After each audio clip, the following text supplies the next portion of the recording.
Sayın Ataatan YouTube kanalımızın izleyenleri, Türkmenistan gündemi haber bültenimize hoş geldiniz. Bültenimizdeki haber başlıkları: Türkmenistan'da halk maslahatı kuruldu. Afganistan, Türkmenistan üzerinden Türkiye'ye mal ihraç etti. Türkmenistan-Özbekistan devleti sınırının çizilmesine ilişkin müzakereler yapıldı ve son olarak Afganistan, TAPI doğal gaz boru hattı projesini korumak istiyor. İlk haberimiz Türkmenistan'da halk maslahatı kuruldu. Türkmenistan'da geçtiğimiz günlerde düzenlenen Ulusal Konsey üyeleri ile sivil toplum örgüt temsilcilerinin toplantısında en yüksek devlet organı olan Halk Maslahatı'nın kurulmasına karar verilmişti. Bunun için hazırlanmış Türkmenistan Halk Maslahatı hakkında Türkmenistan Anayasal Yasası ve Türkmenistan Anayasası'na değişiklikler ve eklemeler yapılması hakkında Türkmenistan Anayasal Yasası kabul edilmiştir. Bu yasalar çerçevesinde daha önce faaliyet gösteren Türkmenistan Ulusal Konseyi Halk Maslahatı feshedildi ve Türkmenistan Yasama Kurumu olan Türkmenistan Meclisi tek kameralı oldu. Toplantıda alınan başka bir karar ile Gurbanguly Berdimuhamedov Türkmenistan Halk Maslahatı Başkanı görevine atandı.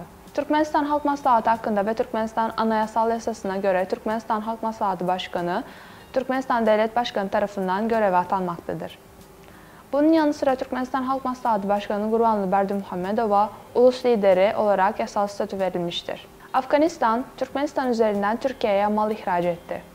İlk parti ihracat malları kuzeydeki Faryab eyaletindeki Akina Kara Limanı üzerinden Afganistan'dan Türkiye'ye hareket etti.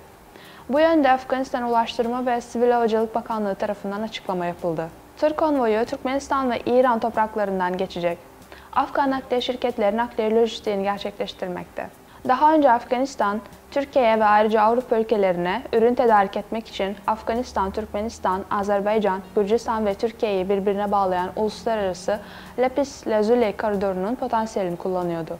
Son dönemde Türkmenistan bölge ülkeleri için önemli ulaştırma merkezine dönüştü. Bir taraftan Özbekistan ve Kırgızistan, Türkmenistan'ın ulaştırma potansiyelinden istifade ederek ihraç mallarını dünya pazarına ulaştırmak isterken, diğer taraftan Rusya, Kuzey-Güney ulaştırma koridorunu etkin bir biçimde kullanarak Türkmenistan üzerinden ihracat amaçlı malları Asya ülkelerine taşımak için seferber olmuştur.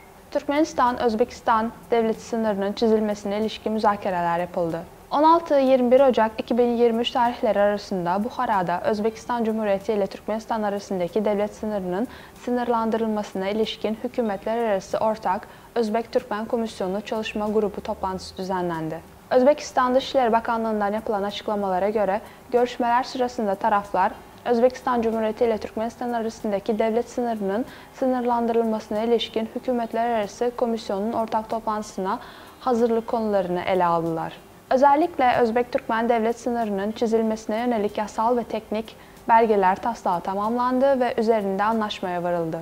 Toplantıda ayrıca 2023 için çalışma gruplarının toplantı takvimi üzerinde anlaşmalar yapıldı. Görüşmelerin ardından protokoller imzalandı. Görüşme dostluk ve karşılıklı anlayış ortamında gerçekleşti. Afganistan, TAPI doğal gaz boru hattı projesini korumak istiyor.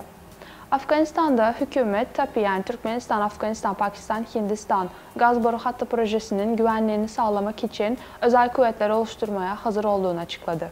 Ülkedeki hükümetin ekonomik kanalından yapılan açıklamaya göre Afganistan İslam Emirliği TAPI projesini uygulamak için şimdi her zamankinden daha fazla fırsat veriyor denildi. Yapılan açıklamada gerekirse projeyi korumak için özel bir kuvvet oluşturmak planlanmaktadır.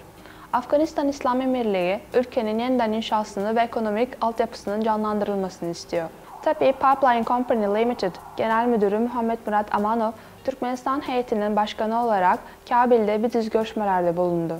Bu görüşmelerde TAPI projesi de ele alındı. Türkmenistan, Afganistan, Pakistan, Hindistan projesi, 4 ülkeden geçen uluslararası bir gaz boru hattının inşasını öngörüyor.